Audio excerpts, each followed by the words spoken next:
He didn't want to get into it.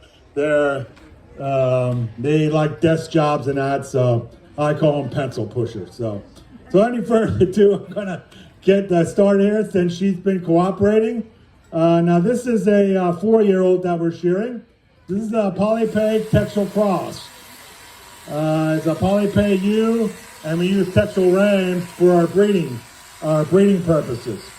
So it's a little smaller sheep. They're very versatile, good wool quality. They're great for lambs. That's why we have them on the farm. They produce a lot of twins and triplets for us.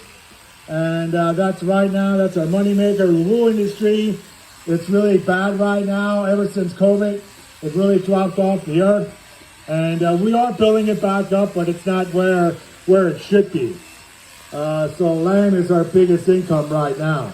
So what we're doing now, always start on the brisket and the belly. The reason that we need to open up the animal so we can see what we're doing.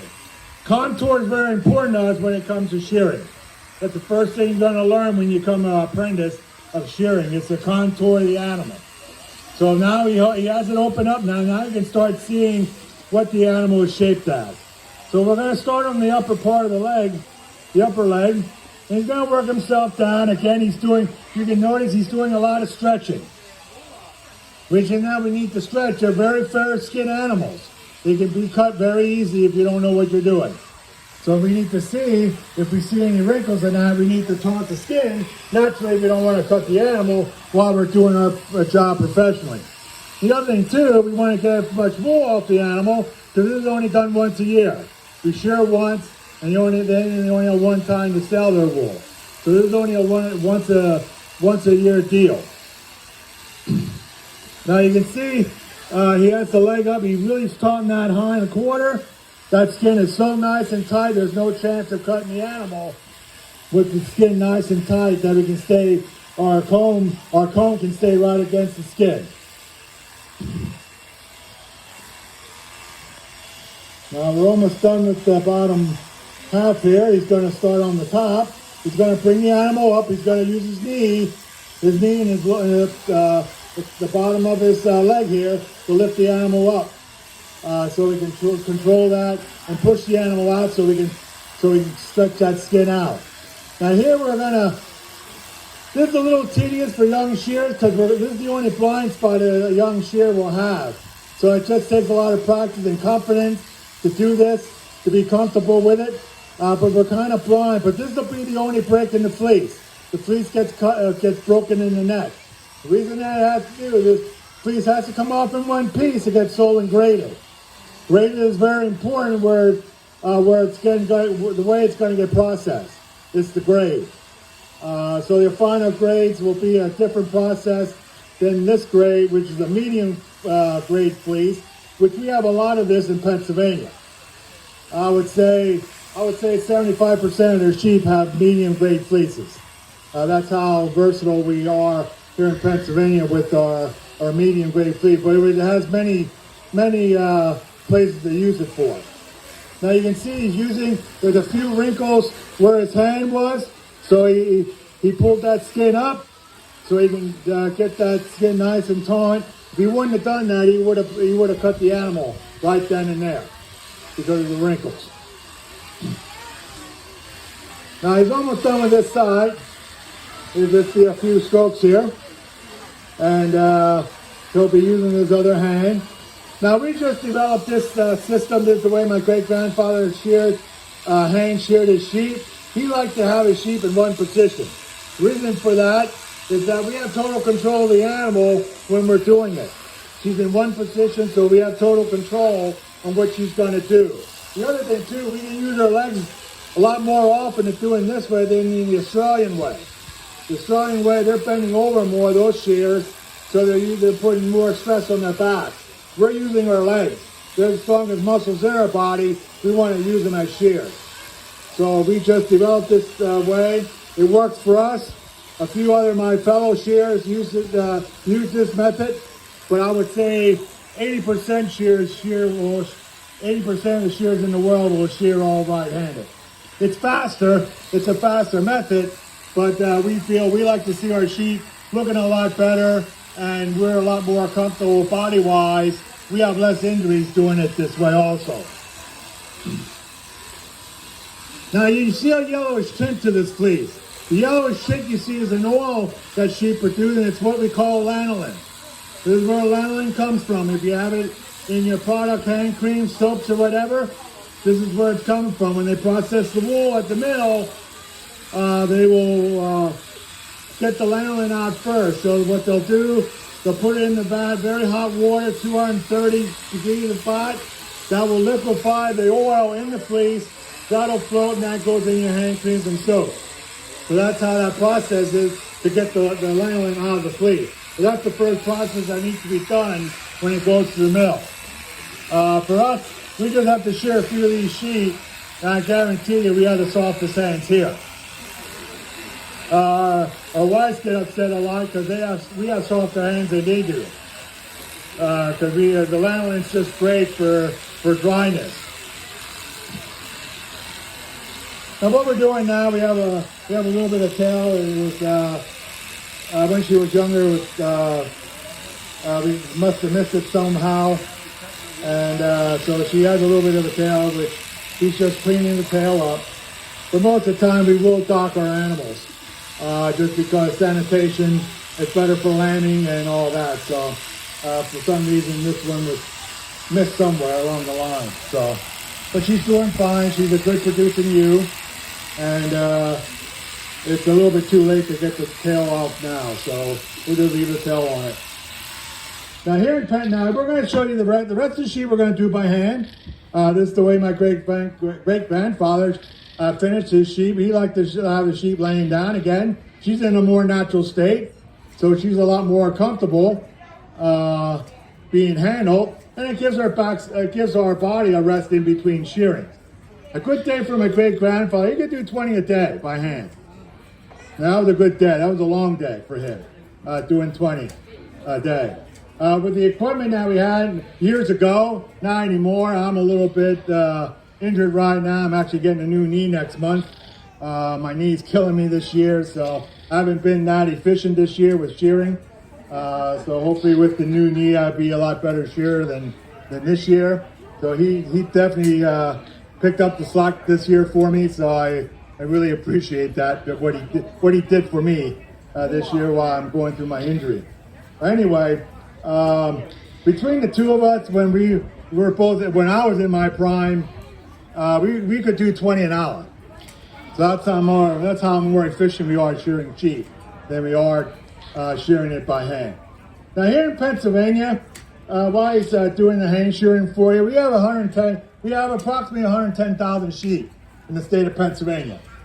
And right now there's 19 of us that are certified shearers. So you do the math. We're all pretty busy this time of year. We're really desperate for shearers, and it's worldwide. It's just not here in the United States, Australia, China, India, wherever has sheep, Europe. We're all having problems getting the younger generation into this. It's a great trade. It's hard it's tough to get into it. It takes about 3 years to learn it, to be an apprentice. So it's a lot of time. It's a lot of it's an on-hands trade. You got to be with the animal, because every animal's different. Not every animal will sit the same way. I could teach you to shear one way on one animal, and it's not going to work on the next animal. So that's why it takes so long to be an apprentice. It takes about 10 years to master it, but once you have it all in, we also shear llamas and alpacas in our trade. So we shear quite a different kind of animals, and a lot of the top shearers that do all the traveling and a lot of the alpaca shearing and that, most of us are only working 5-6 months out of the year, and they're bringing in 100 grand. So summers are off, winters are off, so it's a good deal once you have all the training in. So it looks like we're done, and there she is. I think she did pretty good. She is a 4-year-old, so she's been around the block. So she's been a good ewe over the years. at least 20 every year. And so that's what we want out of our ewe. Now here in Pennsylvania, number-wise, like I said, we have about 110,000. Most of our wool here in Pennsylvania goes to a mill out of Greencastle, Pennsylvania. We have a local mill that just opened up a few years ago, so we're going dealing with him.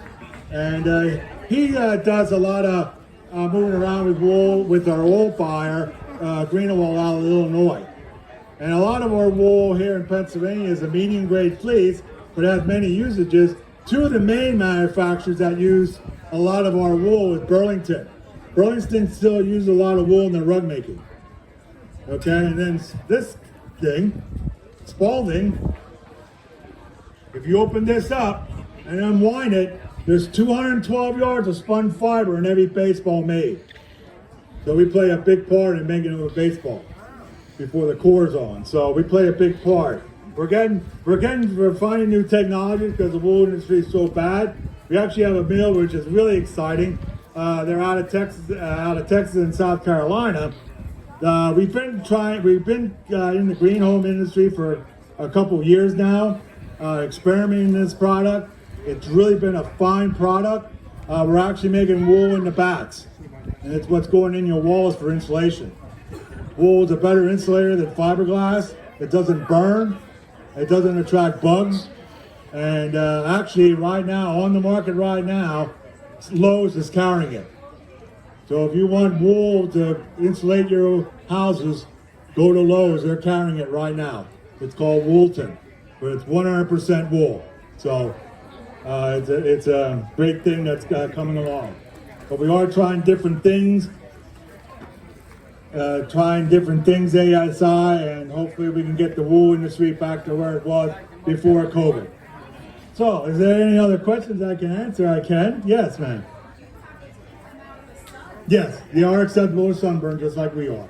There was being fair skinned. Yeah, they're acceptable to sunburn just like we are. Oh, I hope so. I want my wool coat off. But you got to realize too, it is an insulator too. So it does, it does help them a little bit, keeping the direct sun off of them. But it's still more. I'm sure it's more comfortable with the wool off. Yes. Yep. Alpacas are done once a year also. Is that the first year they get a shear? Yes. Well, they won't get shorn as lambs. We would shear them as what we call yearlings. So their first shearing would probably, they would be anywhere from 15 to 18 months old when they would get their first shearing. Because they wouldn't be sheared the year that they were born. They would get sheared the following season. Anything else? This one here, she had some breakage in the back, and she's an older ewe. She probably had about 5-6 pounds worth of wool. Not a really big fleet. Yes, ma'am. Yes. Yeah. Yeah. Well, she has some breakage. I can pick some of it up, but I mean, a really good fleece. Yeah, you could pick the entire thing up. It would look like a sheepskin without the skin. Yep. They breed every 8 months, so she'll have six anywhere from 6 to 9 lambs in 2 years. Because this breed breeds every 8 months. Because it only takes 5 months for a lamb to be born. So we can breed every 8 months. So she'll have anywhere from 6 to 9 lambs in 2 years. Good question. On the farm, probably our oldest ones are like 10 or so. If you had them for pets, they were never bred. They could live 12, 15 years. That we have pets that are 15. But arthritis is the big thing with sheep. We don't know why. We've done so much research. The biggest downfall for sheep overall is arthritis. They get arthritis so bad, and we just can't figure out why. It is, but that's their biggest downfall as they get older. They get arthritis more than we do. Yep. Anything else? All right, if there's no other questions, you're welcome to come up. You want to soften your hands a little bit. You're welcome. The kids, I'm sure she'll cooperate and you want to say hi. There's no